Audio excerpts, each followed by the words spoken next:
其实我看这个桥段的时候，我是完全站在葛西这边的。我觉得这样的钱都不还，而且这样的钱他亏了之后，他缺乏对自己最爱的人的告知的义务，在对方要使用的时候，还在尽力去隐藏。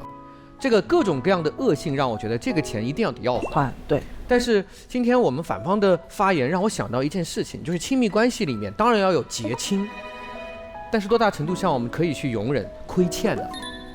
就是有的时候我欠了你，有的时候你欠了我，然后走着走着，其实我们都搞不清楚到底谁欠了谁。所以我觉得爱的某一个部分实际上是那种非常复杂的亏欠，以至于我这辈子还不上了，以至于我下辈子我还想跟你在一起，然后我们才有这个机会啊，继续还。听出了三生三世的味道。好的。我也不直接说我什么观点啊，就是我主要是看那个小片当中，最后有一段刘吉手说了这么一句话，他说我还干嘛呀？我还上了也是我们俩的共同财产。就我觉得这句话是特别可怕的，就你没钱还没事儿，但你这个心态很重要。你千万别觉得你把我的钱赔了就是应该的啊，我有钱就是给你赔的。所以我觉得就像熊浩老师说的，两个人有亏欠是应该的，但是我的钱给你，你给我赔光了，你让我受伤了，但你别当成理所应当就可以了。是的，对，是的，是的。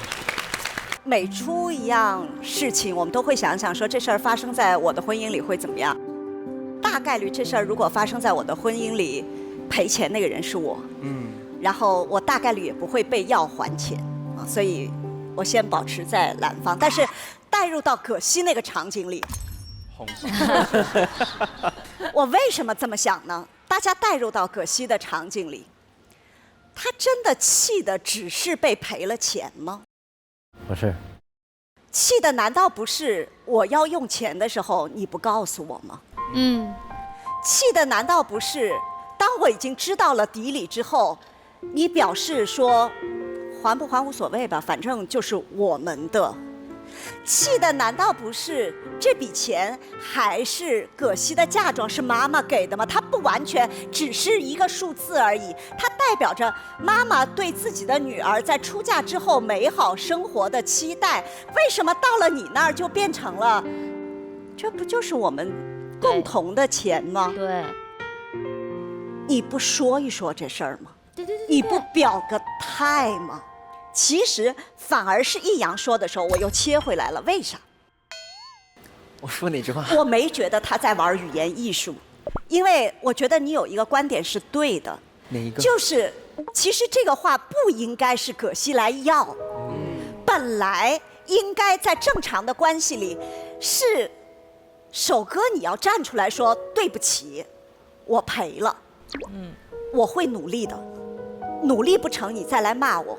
如果他不提，一直不提态度，那么我作为葛西我还得真得提一下。为什么？对，提一下，也许你表态了，你就能跟我妈妈再相处了。你始终不表态，怎么相处啊？我都能忍，但是我忍不了你和我妈妈没有办法见面和对话呀，这怎么处啊？所以我的内心真的就是跳来跳去，跳来跳去。但是我想说的是，其实赔钱在生活里还蛮常见的，真的还蛮常见的。钱是唯一的问题吗？钱不是，但是不要让钱变成生活里的一根刺，既扎着你又扎着我。至于解决的办法，还钱只是我提出来的方案一，其实这个世界存在方案二的，比如说先表态，比如说道歉，比如说我行动上努力了，这些其实都是拔掉那根刺的方法。所以我们看起来在讨论还不还钱的问题，我们本质上在讨论，如果钱成为了我们婚姻当中的一根刺，怎么拔掉它？又起发了。